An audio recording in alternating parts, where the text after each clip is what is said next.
Hey there, folks. This is Jim McQuaid with your LifeRealtor.com and the brand new FloridaPropertyGuy.com.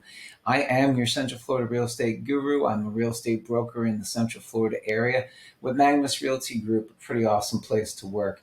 I come here every once in a while and I post videos that are interesting and relate to the real estate industry in Central Florida. So thanks for stopping by. Thanks for watching my video. Please click the like button. Please subscribe.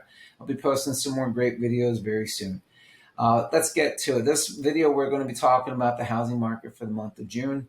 For June, one interesting statistic that is nationwide and not just the Central Florida area was that the inflation rate for across the country went up by 5.4%. That means everything from houses to cars to peanut butter on average went up by 5.4% in cost for the month of June. It's a very high number. It went up more in that month than it has in a very long time. So it kind of shows there's a lot of craziness still going on, whether we're out of COVID, still in COVID, everything from 2020 to 2021, it still has not settled down. So the housing market, though, whether you believe it's related to COVID or whether you believe it's not, I don't believe it's related to COVID. However, whether you believe it or not, it's still very competitive, still a very aggressive market. There's still a lot of money to be made and some great properties to go and pick up and a lot of money to be made by selling them. So we're going to go over those numbers right now.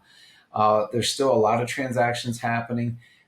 What's interesting to see is that a lot of these statistics are compared to June of last year, which is when the housing market started really picking up and going nuts. So it's interesting to see how it is now compared to how it was then. So if you're a numbers person. So active listings have gone down from June of last year by 58%.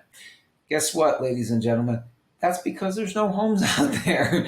All the inventory is snatched up instantly. The moment it goes active, 4 hours to 4 days later, it's already gone pending, and usually by multiple offers.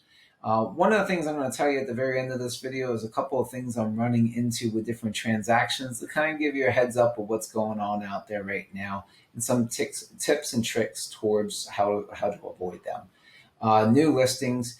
This is interesting because now a lot of homeowners or investors are realizing that now is the time to sell. I mean, there's homes that are going for very high, going for above what the home is worth, and going for multiple offers. You have your choice of selling your home to a cash buyer or a conventional loan, and all kinds of extras and everything, which I'll get to at the end of the video. So now, though, they're selling their home because they realize they can get more than ever before, which is why the numbers have gone up from June of last year and May of this year by 4 and 11%.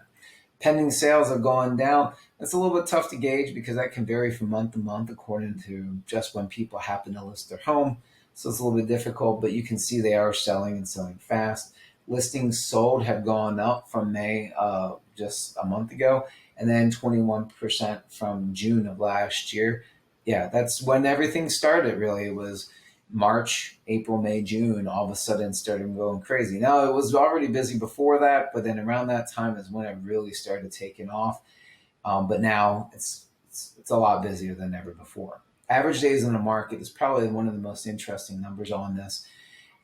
Just last year, I can remember it like it was yesterday, June of 2020, 56 days on market is how long a home would average, whether it was in an area that's highly sought after or an area that wasn't. It was basically 2 months. It would sit on the market before it went pending, before they've accepted an offer. Now, average days on the market is all the way down to 22. So that's a huge change, 61% down from a year ago. Total sales volume, I mean, it's a no-brainer. This one shows that it's gone up by almost 50% from last year, 11% just from last month, $7.3 billion in sales volume. There's a lot of home selling going on right now, and they're selling very fast. This one shows, this next one, average sales price, that there is still an opportunity to make a lot of money off of just straight up real estate, just buying it and then waiting a year or two and then turning around and selling it. I'm dealing with the transaction right now where they bought the home in cash 5 years ago for $850,000 and they're selling it currently for $1.3 million. You do the math on that, that's almost $100,000 per year profit and they were using it as a primary residence. So they lived in it, and now they're selling it, and they're almost doubling their money on that property. That's pretty darn good. But this statistic, it shows it went up 25% from a year ago till now. So on average, if you were to buy a house, even now, you could technically go, if you go by the statistic, turn around in a year, sell it, and get a 25% profit. Now you will want a little bit more by the time you have closing costs and stuff like that. But what are you going to do? You hold on to it for a year and a half, 2 years. Even if you didn't go and turn it into an income property, you're potentially making a 25% profit as long as you chose your home, your property wisely. So a couple of things I'm running into currently right now. The rest of the country and Canada has already seen this going on for quite some time, but in Florida, it's just now hitting us, where a lot of sellers and listing agents, and I'm one of them, won't accept offers with different types of contingencies. First of all, it used to be that you could just offer above appraised value or above asking price, and that was enough. And then you had your appraisal contingency, and you're like, it's okay. We offer 20,000 more than what it's listed for, but we have the appraisal contingency. So if it appraises low, you're probably going to pay the price that it appraised for. That's changed. It's not happening that way anymore. A lot of the time, you can't go after a property with an appraisal contingency.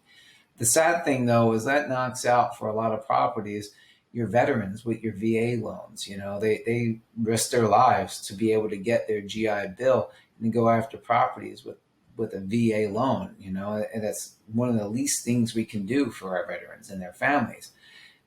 It makes it very difficult for them to buy homes, same as FHA buyers with their first time home. It makes it difficult to be able to buy properties with those because you're going to have to go above appraised value, and you have to have the funds to be able to go and do it. Some of these are going above appraised value by 5,000, but as high as I've seen 50,000. I'm involved in a transaction right now where they're paying $100,000 more than what the property is worth just to be able to land the property. And there's a very good chance in a year they're going to end up having equity in the home. So that's one of the things. A lot of people are not accepting appraisal contingencies, which means that you can appraise it whatever they want. You're still paying this price. Then there's a lot that won't take a home inspection period. There's also some that they won't go and do a financing contingency. So if for some reason the financing falls through, before you would be able to get your money back and cancel out the contract because, hey, it's not my fault. It's the bank's fault. They said I could get a loan. Now they're saying I can't get a loan. But now you don't have that safety net. So if you paid your good faith deposit of $2,000, $3,000, $4,000, $5,000, $10,000, if the bank says, oh wait, now you're not going to be able to get this loan, there's no financing contingency. So you cancel, you lose your $5,000, $10,000, whatever dollars that you put in there. So there's still opportunities to get around that.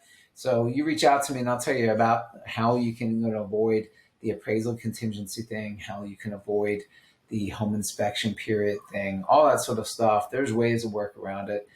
Today, I just went and looked at investment properties with an international investor, landed him a great property that's going to make him a lot of money coming up. And he's going to end up having equity very quick, like the moment he walks in the door, which you can't say that often. So anyway, that sums things up. This is Jim McQuaid, your Central Florida real estate guru. Thank you so much for watching my video. Please like and subscribe to my channel. I'm with yourliferealtor.com and the brand new FloridaPropertyGuy.com. I am a real estate broker in the Central Florida area. You can reach me at 407-906-6508. Thank you so much for watching, and I look forward to seeing you next time.